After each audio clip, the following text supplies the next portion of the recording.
जैसे कि आप स्क्रीन पर देख रहे हैं, इस वक्त हमने फाइनल अकाउंट ऑफ कंपनीज के लिए एक विशेष प्रकार की प्रॉब्लम सेलेक्ट किया हुआ है, जिसमें आप इस वक्त देखेंगे जो कि ट्रायल बैलेंस आपके सामने मौजूद है, जिसमें यहाँ लिखा हुआ है premises, plant, inventory, trade receivable, goodwill, bank, calls in arrear 10,000 shares का, इंटरिम डिविडेंड पेड है 6 लाख का, परचेज है, शेयर इशू एक्सपेंसेज है और वेजेज है, जनरल एक्सपेंसेज है, salaries, bad debts, debenture interest paid. इसके बाद अगर आप क्रेडिट साइड में देखेंगे ट्रायल बैलेंस के, तो यहाँ इक्विटी शेयर कैपिटल जो कि 40 लाख रुपए का है, 12% डिवेंचर भी है, यहाँ पर आप देखेंगे तो यहाँ पर 30 लाख रुपए का है। प्रॉफिट एंड लॉस पिछले साल का जो बैलेंस है वो 2,63,000 का है, 263,000 का। बिल्स पेबल दिया है, creditors, general reserve, sales, bad debts, provision. इसके बाद जो एडिशनल इन्फॉर्मेशन है, उसमें जो इन्फॉर्मेशन हमारे सामने मौजूद है वो है डेप्रीसिएटेड प्लांट बाई 10% और right of 5,000 from share issue expenses, half years debenture interest due, create 5% provision on trade रिसेबल्स for doubtful debts, provide for income tax at the rate 35%। Inventories है यहाँ पर 31 मार्च 2014 को 9,50,000 रुपये का, यानी ये क्लोजिंग स्टॉक है। Final dividend is declare by the company, इसके लिए बोला गया है कि फाइनल डिविडेंड कोई भी डिक्लेयर नहीं हुआ है। कारपोरेट डिविडेंड टैक्स 15% है और 5% जो है 5% सरचार्ज है और 3% एजुकेशन सेस है। और transfer the minimum required amount to general reserve, ये भी कहा है कि जनरल रिजर्व में मिनिमम अमाउंट ट्रांसफ़र करना होगा, जो कि according to condition, according to question, according to profit and loss पर आधारित होगा। तो आइए सोल्व करते हैं। सबसे पहले हम statement of profit and loss आपको बताएंगे कि ये कैसे बनाया जाएगा और इसके लिए किन चीज़ों का हमें ध्यान रखना बहुत ज़रूरी होगा।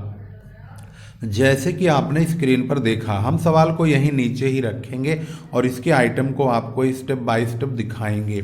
सबसे पहले आपके सामने होगा दिव्यांका लिमिटेड नाम की ये कंपनी है, जिसका ये statement of profit and loss आपके सामने मौजूद है। यहाँ पर इस प्रकार से आप पेश करेंगे, Divyanka limited statement of profit and loss for the year ending 31 मार्च 2017। यहाँ पर आप ध्यान से देखेंगे तो सबसे पहले बहुत सारी चीज़ों का हमने अवलोकन करना होगा, समझना भी होगा। यहाँ पर पार्टिकुलर शब्द का प्रयोग करेंगे, क्योंकि मुझे बताते समय कुछ चीज़ें बतानी भी हैं आपको। तो देखेंगे फॉर्मेट में, सबसे पहले फॉर्मेट में पार्टिकुलर्स, नोट नंबर और यहाँ पर रुपीज होगा। सबसे पहला पॉइंट आता है रिवेन्यू फ्रॉम ऑपरेशन, जिसे हम सेल बोलते हैं, और यह सेल आपको ट्रायल बैलेंस में यहाँ मिलेगा। ये लिखा है सेल्स 41,50,000 यानी 41,50,000 रुपये। इसको आप यहाँ पर सबसे ऊपर लिखेंगे। इसके बाद है अदर इनकम। अदर इनकम में यदि क्रेडिट साइड में यहाँ पर interest, discount received, interest received, commission received, इस प्रकार की चीज़ें अगर यहाँ पर प्राप्त होती हुई दिखाई देंगी तो उनको यहाँ पर अवश्य लिखेंगे। और यहाँ पर फिलहाल ऐसी कोई भी रकम नहीं है जिसको कि मैंने आपको अभी पढ़ के सुनाया है, इसलिए अदर इनकम का जो नाम है यहाँ पर लिख तो देंगे, लेकिन अमाउंट में हम नील लिखेंगे। फॉर्मेट के अकॉर्डिंग सेकेंड पॉइंट पे अदर इनकम जरूर आती है। इसके बाद थर्ड पॉइंट है इसका टोटल रिवेन्यू। इन दोनों को जोड़ के यहाँ पर टोटल रिवेन्यू लिखना होता है। फिलहाल यहाँ पर 41,50,000 रुपया ही लिखेंगे। इसके बाद चौथा हेडिंग है एक्सपेंसेज का। एक्सपेंसेज में सबसे पहले कॉस्ट ऑफ मटेरियल कंज्यूम है, तो सबसे पहले हमने कॉस्ट ऑफ मटेरियल कंज्यूम है तो इसको हमने सबसे पहले लिखना होता है। तो ये हेडिंग का सबसे पहला बिंदु है। जब हम यहाँ कॉस्ट ऑफ मटेरियल कंज्यूम निकालेंगे तो इसकी कैलकुलेशन के लिए सबसे पहला नंबर होता है ओपनिंग स्टॉक को और परचेज को जोड़ लीजिए, उसमें से क्लोजिंग स्टॉक या इन्वेंट्री को घटा दीजिए। इस क्वेश्चन के मुताबिक यदि आप देखेंगे तो यहाँ पर ओपनिंग इन्वेंट्री, यहाँ लिखा है इन्वेंट्री, यही है ओपनिंग स्टॉक, और बिल्कुल सबसे यहाँ पर देखेंगे तो परचेज लिखा है बीचों बीच 18,50,000, 18,50,000 का परचेज है। और इन्वेंट्री जो ओपनिंग है, ओपनिंग स्टॉक जिसे कहेंगे, इन्वेंट्री को स्टॉक भी बोलते हैं, तो ये 7.5 लाख है। इन दोनों को जोड़ेंगे और क्लोजिंग इन्वेंट्री यानी क्लोजिंग स्टॉक को घटाएंगे 9,50,000 को, तो हमारे पास जो आएगा वो है कॉस्ट ऑफ मटेरियल कंज्यूम, और ये 16,50,000 रुपये का होगा। यहाँ हमने नोट नंबर 14 लिखा है क्योंकि जब मैंने वर्किंग इसका बनाया था नोट्स टू अकाउंट का, तो उसमें लास्ट में हमने पहले तो मैंने कैलकुलेटर पर ही से कैलकुलेट कर लिया, लेकिन जब वर्किंग नोट दिखाने का नंबर आया तो मुझे लगा कि इसका भी वर्किंग नोट आपको ज़रूर दिखा देना चाहिए, नहीं तो हो सकता है कि आप लोग भी इसके लिए कंफ्यूज हो सकते हैं। तो इसलिए ज़रूरी है कि आप भी जब भी सवाल बनाएं तो वर्किंग नोट को अवश्य दिखाइए। वर्किंग नोट को हम नोट्स टू अकाउंट वाले कॉलम में ही दिखाते हैं, और कैसे दिखाते हैं उसको भी आप स्टेप बाय स्टेप समझिए और देखिए और जानने की भी कोशिश कीजिए कि हम इसको कैसे सॉल्व करते हैं और कैसे इसका वर्किंग नोट दिखाया जाता है। हमने जब इसका नोट्स टू अकाउंट बनाया था तो ये मुझे लास्ट में ध्यान आया, यानी ये वर्किंग नोट नंबर 14 पे पहुंच गया, यानी कि इसको हमें पहले पे लिखना था फर्स्ट नंबर पे, लेकिन मुझे लास्ट में ध्यान आया, तो यहाँ पर हमने इसको इस प्रकार से वर्किंग नोट 14 नंबर नोट्स में इसको दिखाया है। कॉस्ट ऑफ मटेरियल कंज्यूम कैसे निकाला गया, ओपनिंग स्टॉक और परचेज को हमने जोड़ लिया और क्लोजिंग स्टॉक को घटा दिया, माइनस कर दिया, 16,50,000 रुपये आया है, इसी को यहाँ पर लिखा गया है। इसके बाद एम्प्लॉयज बेनिफिट एक्सपेंसेज, ये हमारा पहला वर्किंग नोट है, फर्स्ट लिखा है तो इसको हमने लिखा है। इसमें एम्प्लॉयज से रिलेटेड खर्चे आते हैं। एम्प्लॉयज को हम क्या देते हैं, सैलरी एंड वेजेज यही देते हैं।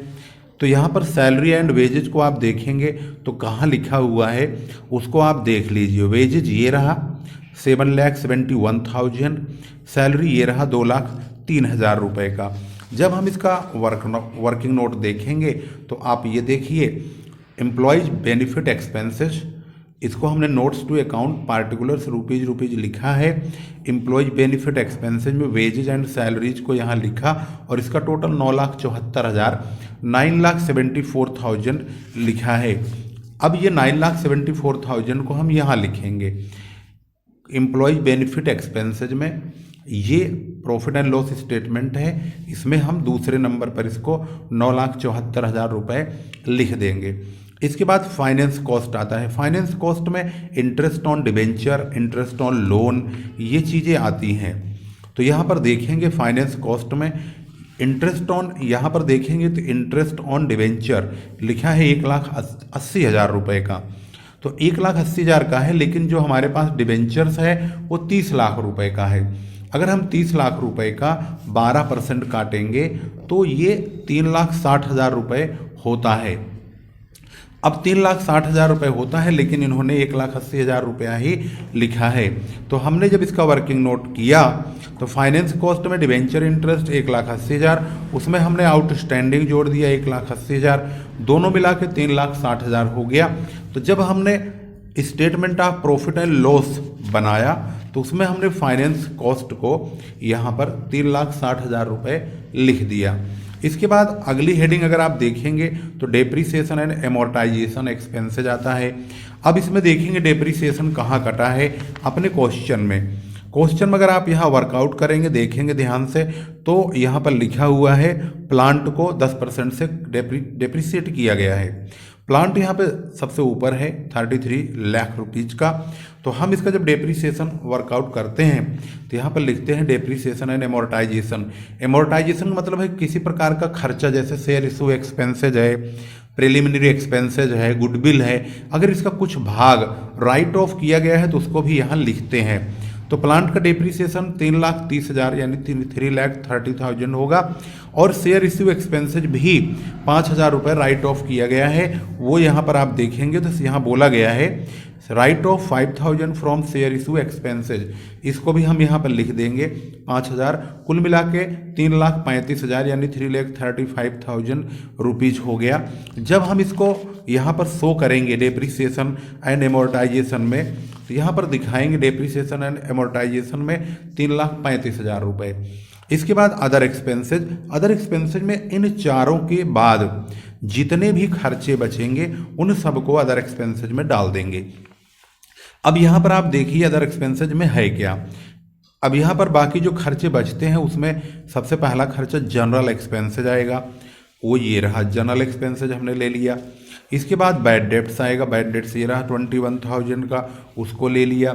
यहाँ पर प्रोविजन फॉर डाउटफुल डेट्स यहाँ क्वेश्चन में अलग से भी कटवाया गया है 5% provision on trade receivable for doubtful debts. तो डेटर पे कटता है यानी देनदारों पर ये काटा जाता है।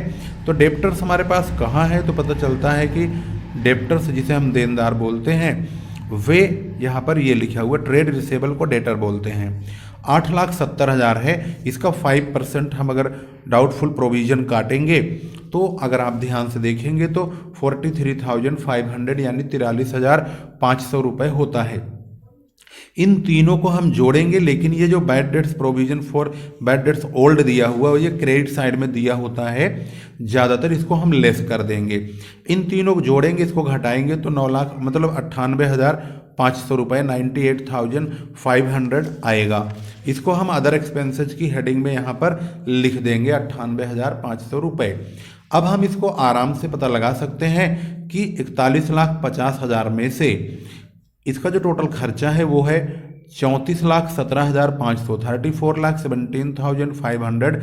इसको हम माइनस कर देंगे 41,50,000 में से यानी 41,50,000 में से इसको लेस करेंगे, घटाएंगे। तो इसका मतलब है कि ये थर्ड नंबर है और ये फोर्थ नंबर है।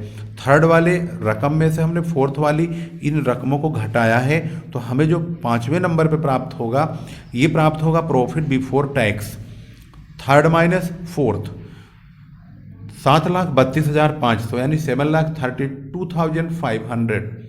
इसमें से हम टैक्स एक्सपेंसेस घटाएंगे जो कि हमारी इंफॉर्मेशन में क्वेश्चन के इंफॉर्मेशन में यहाँ लिखा हुआ है टैक्स 35%। ये हमेशा प्रॉफिट का ही काटा जाता है, यानी 7,32,500 का 35% काटेंगे तो 2,56,375 रुपये आएगा।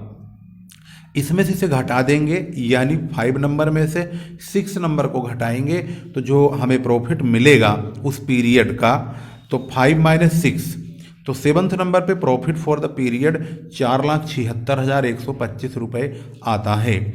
अगर क्वेश्चन में ये भी पूछा गया अर्निंग पर इक्विटी शेयर भी बताइए, तो हमारे पास 4,76,125 है, इसको हम नंबर ऑफ इक्विटी शेयर से डिवाइड कर देंगे। इनके पास नंबर ऑफ इक्विटी शेयर है कितना, ये जानने के लिए हमारे पास क्वेश्चन होना ज़रूरी है। तो क्वेश्चन के बारे में यहाँ पर बताया गया है कि हमारे पास जो शेयर्स हैं वो शेयर्स 10 रुपये वाले अंशों में बटे हुए हैं। यहाँ पर है तो शेयर वैसे 40 लाख का, लेकिन ये 10 रुपये के अंशों में बटा हुआ है। तो 40 लाख को 10 से डिवाइड करेंगे तो 4 लाख शेयर आएंगे। इसको हम 4 लाख से डिवाइड कर देंगे।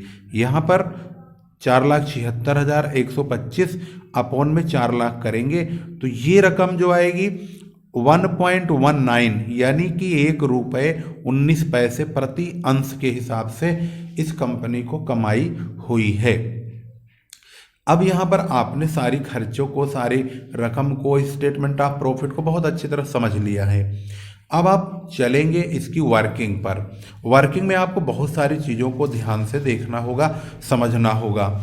अब सबसे पहले हम बात करते हैं बैलेंस शीट के उन पॉइंटों पर जो पॉइंट्स हमारे बैलेंस शीट में स्टेप बाय स्टेप लिखे जाएंगे। सबसे पहले Divyanka limited balance sheet for the year ended 31 March 2017। Equity and liabilities ये मुख्य हेडिंग होगी, पार्टिकुलर नोट नंबर रुपीज ये कॉलम होगा। शेयर होल्डर्स फंड्स सबसे पहला हेडिंग मुख्य होगा। इसमें पहले नंबर पर शेयर कैपिटल, दूसरे नंबर पर रिजर्व एंड सरप्लस होगा। अब ये शेयर कैपिटल आपका सबसे पहले नंबर पे कहाँ आएगा, ये हमने 5वें नंबर की वर्किंग में आपको इसके बारे में बताया हुआ है। अब आप देखेंगे कि 5वें नंबर में ये रकम कहाँ से आएगी। ये 5वां नंबर का पॉइंट है। Subscribed and fully paid up capital, company की पूरी पेड अप कैपिटल कितनी है, यहाँ पर बोला गया 40 लाख रुपए की है, लेकिन यहाँ पर क्वेश्चन में इन्होंने कहा कि हमारे पास यहाँ 10,000 शेयर्स का कॉल्स इन एरियर हो गया है। इसका मतलब 4 लाख रुपए का जो शेयर था उसमें से 10,000 शेयर तो निकल गए। इसका मतलब है 3,90,000 शेयर के पैसे ही पूरी तरह से प्राप्त हो रहे हैं। तो यहाँ पर 3,90,000 शेयर के पैसे 10 रुपए के हिसाब से 3,90,000 प्राप्त होंगे। बाकी जो 10,000 शेयर के पैसे हैं उनमें से सब्सक्राइब्ड तो हुआ था 10,000 शेयर का पैसा, जो कि फुली पेड अप नहीं हुआ। अगर 10,000 शेयर के पैसे ध्यान से देखें तो 10 रुपए के रेट से 1 लाख रुपए होते हैं, लेकिन क्वेश्चन में खास तौर पर बताया गया है कि 75,000 रुपए का कॉल्स इन एरियर हो गया है।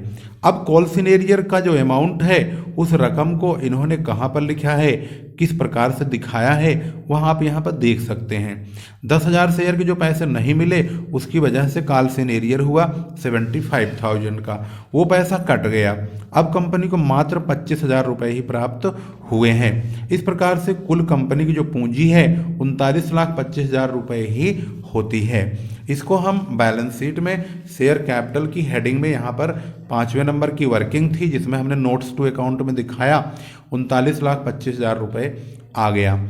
इसके बाद रिजर्व एंड सरप्लस, ये बहुत कॉम्प्लिकेटेड और बहुत ही लॉजिकल और बहुत ही ज़्यादा मतलब ध्यान से समझने वाली चीज़ है, इसको आप समझेंगे। रिजर्व एंड सरप्लस, इसका हेडिंग नंबर 7 है। हमने इसकी 7 नंबर की हेडिंग में रिजर्व एंड सरप्लस को कैसे दिखाया हुआ है, चलिए उसको देखते हैं। रिजर्व एंड सरप्लस दिखाने के लिए सबसे पहले आपको हेडिंग नंबर 7 से पहले आपको हेडिंग नंबर 6 से गुजरना होगा, क्योंकि यहाँ पर अप्रोप्रिएशन ऑफ प्रॉफिट को लेके चलते हैं। सबसे पहले आप देखेंगे प्रॉफिट, पिछले साल का प्रॉफिट उसको हम यहाँ से देख लेंगे। 2,63,000 263,000 का प्रॉफिट है। करेंट ईयर का प्रॉफिट 4,76,125 रुपये का ये प्रॉफिट है। यहाँ पर आप प्रॉफिट देखेंगे करेंट ईयर का 4,76,125 रुपये है, जिसको आपने statement of profit and loss में देखा था। इस प्रॉफिट को हम सबसे पहले यहाँ लिखेंगे। पिछले साल का और इस साल का दोनों प्रॉफिट हमने टोटल कर लिया। इसमें से कंपनी ने इंटरिम डिविडेंड यहाँ पर अनाउंस किया हुआ है। आप देखेंगे तो इंटरिम डिविडेंड यहाँ लिखा हुआ था, कहाँ गया, ये रहा, 6 लाख रुपए का। अब 6 लाख रुपए का इंटरिम डिविडेंड यहाँ पर हम डालेंगे तो इसमें से डिविडेंड घटाने के बाद 1,39,125 रुपये का नेट प्रॉफिट बचता है।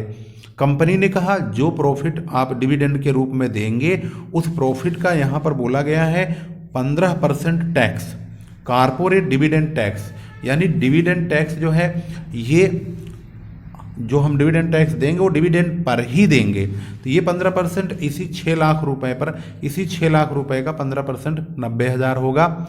और फिर आगे इन्होंने कहा कि 5% सरचार्ज भी लगेगा। अब 90,000 का 5% काटेंगे, सरचार्ज 4,500 का आएगा। अब ये दोनों मिला के 94,500 हो गए। इस पर अलग से हमें 3% एजुकेशन सेस देना है, तो 94,500 पर 3% काटेंगे, 2,835 रुपये हुआ। टोटल जो हमारा टैक्स के रूप में पेमेंट जा रहा है 97,335 रुपये गई। इसके बाद इन्होंने कहा जनरल रिजर्व में भी प्रॉफिट का एक निश्चित अमाउंट ट्रांसफर करना पड़ेगा। अब प्रॉफिट का कितना रुपया जनरल रिजर्व में ट्रांसफर करना पड़ता है, इसके लिए आपको समझना पड़ेगा कि किस प्रकार से हम प्रॉफिट का कितना हिस्सा जनरल रिजर्व में ट्रांसफर करते हैं। इस अमाउंट को ट्रांसफर सिस्टम समझने के लिए आपको ध्यान देना होगा। यदि इस कैपिटल का 15% और 12-12.5% इन दोनों के बीच में ही यदि हमने डिविडेंड डिक्लेयर किया है तो हम जनरल रिजर्व में 5% ट्रांसफर करेंगे प्रॉफिट का। यदि हमने 15% से ज़्यादा और 20% से कम डिविडेंड डिक्लेयर किया है इस पूंजी का, तो हम 7.5% प्रॉफिट का जनरल रिजर्व में ट्रांसफ़र करेंगे। यदि 20% से ज़्यादा होता है तो जनरल रिजर्व में 10% ट्रांसफ़र करेंगे। अब इस चीज़ को क्वेश्चन के अकॉर्डिंग अगर मैच करते हैं तो यहाँ पर जो हमारा डिविडेंड यहाँ पर दिया हुआ है वो 6 लाख रुपए का है, जो कि इसका 15% रकम होती है। 15 चौके 60, 6 लाख रुपए हो गए। तो 6 लाख रुपए इसके 15% के बराबर है। इसका मतलब है प्रॉफिट का 5% जनरल रिजर्व में हम ट्रांसफ़र करेंगे। तो प्रॉफिट हमारे पास है 4,76,125। हमने ऐसा शर्त क्यों लिखा? इस शर्त को इसलिए फॉलो करना पड़ा क्योंकि इन्होंने ये रकम तो बताई नहीं। इन्होंने कहा कि मिनिमम रिक्वायर्ड अमाउंट जो जनरल रिजर्व में ट्रांसफ़र होगा वह लिखिए।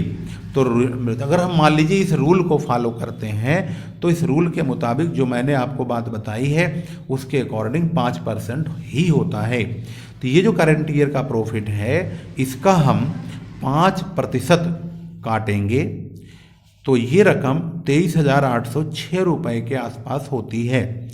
कुल मिलाकर के अब जो हमारा टोटल अमाउंट कटा है इस प्रॉफिट में से वो इनको और इनको जोड़ के 1,21,141 रुपये कट गया है। अब इसमें से इसको घटाने के बाद 17,984 रुपये का ही हमारा प्रॉफिट होता है, जो कि हम बैलेंस शीट में इस्तेमाल करेंगे रिजर्व एंड सरप्लस की हेडिंग में। अब यहाँ पहुँचते हैं तो रिजर्व एंड सरप्लस में आप देखेंगे जनरल रिजर्व। यहाँ पर जनरल रिजर्व 2,50,000 रुपये का है। हमने 2,50,000 रुपये लिख दिया। इसके बाद एडिशन में जनरल रिजर्व में 23,806 रुपये गए हैं, उसको हमने यहाँ लिख दिया। उसके बाद एप्रोप्रिएशन ऑफ प्रॉफिट का जो हिस्सा होता है वह भी जनरल रिजर्व में जाता है 17,984, इसको भी लिखेंगे। कुल मिलाकर जनरल रिजर्व में ये तीनों रकम 2,91,790 रुपये हो जाती है। अब बैलेंस शीट में रिजर्व एंड सरप्लस में 2,91,790 रुपये लिख देंगे। इसको हमने 7वें हेडिंग में दिखाया था, वह आपको दिखा दिया है। इसके बाद नॉन करंट लाइबिलिटीज में लॉन्ग टर्म बोरोइंग यानी डिवेंचर या लोन वगैरह आता है, इसको हमने 13 नंबर की हेडिंग में दिखाया है। तो 13 नंबर की हेडिंग में चलते हैं, देखते हैं। तो यहाँ नॉन करंट लाइबिलिटीज में 12% डिवेंचर्स 3 लाख रुपए के हैं, तो यहाँ 30 लाख रुपए का है। तो उसको हमने इस 30 लाख रुपए का इस डिवेंचर को नॉन करंट लाइबिलिटीज की हेडिंग में यहाँ पर दिखा दिया है। और ये वर्किंग नंबर नोट का 13 नंबर है। तो इसी को ही हमने 13 नंबर की वर्किंग में लॉन्ग टर्म बोरोइंग में दिखाया है। इसके बाद करंट लाइबिलिटीज में सबसे पहले ट्रेड पेबल यानी क्रेडिटर्स और बिल्स पेबल आते हैं। इस क्वेश्चन के मुताबिक या तो ट्रेड पेबल यहाँ लिखा होना चाहिए या क्रेडिटर्स और बिल्स पेबल दोनों को जोड़ करके ही ट्रेड पेबल बनता है। तो क्वेश्चन के मुताबिक आप देखेंगे, दोनों तरफ चेक करेंगे तो ये क्रेडिट साइड में ही मिलता है। तो यहाँ पर आप देखेंगे तो यहाँ बिल्स पेबल और क्रेडिटर्स ये दोनों को जोड़ा जाएगा। इन दोनों को जोड़ के 7,70,000 रुपये आता है। इसको हमने वर्किंग नोट नंबर 8 में दिखाया हुआ है। तो आप इसको आसानी से trade payable working note number 8 में क्रेडिटर्स और बिल्स पेबल इन दोनों को जोड़ के 7,70,000 रुपये होते हैं, उसको लिख दिया। अदर करंट लाइबिलिटीज में कुछ नहीं है, इसको ब्लैंक छोड़ दिया है। शॉर्ट टर्म प्रोविजंस में क्या रकम आती है? शॉर्ट टर्म प्रोविजन में टैक्स आता है, प्रोविजन फॉर इनकम टैक्स और कारपोरेट डिविडेंड टैक्स। यहाँ पर देखेंगे उसको यहाँ समझ सकते हैं। कारपोरेट डिविडेंड टैक्स इन तीनों का अगर टोटल किया जाए इन तीनों का तो ये टैक्स ही काटे गए हैं। इनका टोटल 97,335 रुपये होता है, 97,335।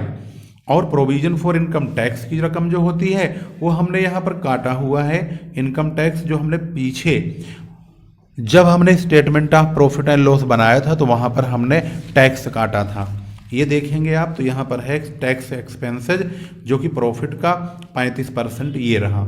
इस टैक्स को हम यहाँ पर शॉर्ट टर्म प्रोविजंस में दिखाएंगे। यहाँ पर कारपोरेट डिविडेंड टैक्स तो ये हो गया और प्रोविजन फॉर इनकम टैक्स ये हो गया, दोनों का टोटल 3,53,710 रुपये हो गए। इनको यहाँ लिख देंगे 3,53,710। अब इन सारी लाइबिलिटीज़ का जो टोटल है 85,20,500 होता है। अब हम दूसरा पॉइंट लेंगे एसेट साइड का। इसमें नॉन करेंट एसेट्स में सबसे पहले फिक्स एसेट्स आएगा। इसको हमने 10वें नंबर की हेडिंग में दिखाया है। आखिर ये फिक्स एसेट्स में क्या है? फिक्स एसेट्स में प्रेमिसेस, प्लांट, दो रकम आती है जो कि हमारी फिक्स एसेट्स में शामिल है। प्रेमिसेस में बिल्डिंग वगैरह आती है तो ये 30,72,000 है, लेकिन इसमें कोई डेप्रिसिएशन नहीं होने की वजह से पूरा 30,72 ही रखेंगे। प्लांट हमारे पास 33 लाख यानी 33 लाख के हैं, लेकिन 10% डेप्रिसिएशन कट जाएगा, इसे माइनस करेंगे, इन दोनों को जोड़ेंगे, इसको घटाएंगे, 60,42,000 रुपये आएगा। तो हम फिक्स एसेट्स में 60,42,000 रुपये लिखेंगे। नोट नंबर 10 यहाँ डाल देंगे।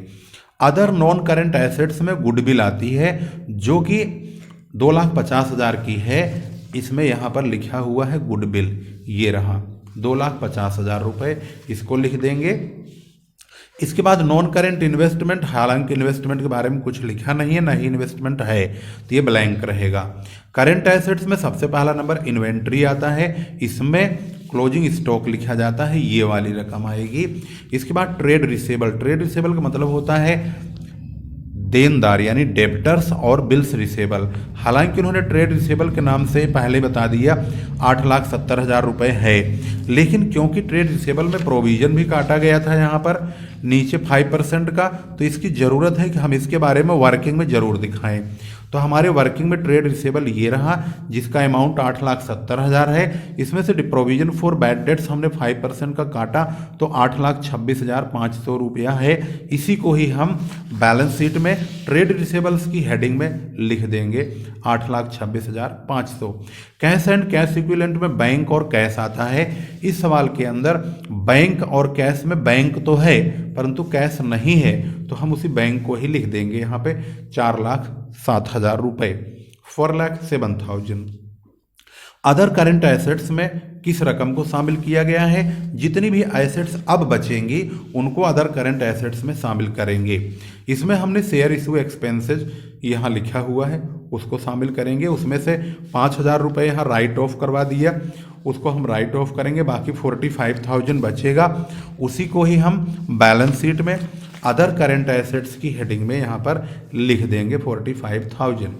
अब बैलेंस शीट का टोटल 85,20,500 हुआ, 85,20,500 रुपये। इस प्रकार से आपने बैलेंस शीट के एक एक पॉइंट को बहुत आसानी से समझ लिया है और इसका profit and loss, statement of profit and loss और बैलेंस शीट और नोट्स टू अकाउंट को आपने स्टेप बाय स्टेप बहुत ही बारीकी से अंडरस्टैंड किया है। और किस प्रकार से हमने मेहनत की है, आपको मेहनत पर भी ध्यान देना होगा। वीडियो वायरल हो जानी चाहिए क्योंकि बहुत मेहनत की गई है। आपके सामने इस सवाल को पहले हमने बनाया, समझा, समझने के बाद बनाया, स्टेप बाय स्टेप इसको हमने आपके सामने रखा। जब ये तैयार हो जाता है तो जब पेश किया जाता है तो पहले बैलेंस शीट दिखाई जाती है और उसके बाद प्रॉफिट एंड लॉस का जो statement of profit and loss होता है उसको रखा जाता है। हमने इसका नोट्स टू अकाउंट भी आपको बहुत ही बेहतरीन तरीके से स्टेप बाय स्टेप आपके सामने रखा है। नोट्स टू अकाउंट कैसे तैयार किया गया है आपके सामने स्क्रीन पर मौजूद है। इसी प्रकार से आप बने रहिए हमारे साथ और इन्जॉय करिए। स्टडी को कभी भी टेंशन फुल करके नहीं पढ़ना चाहिए, फुल एंजॉयमेंट के साथ पढ़िए और स्टेप बाय स्टेप आप इसको ध्यान से समझिए। समझते हुए आप सवाल को सॉल्व करिए और किसी प्रकार की प्रॉब्लम है तो आप अपने कमेंट में अवश्य बताइए।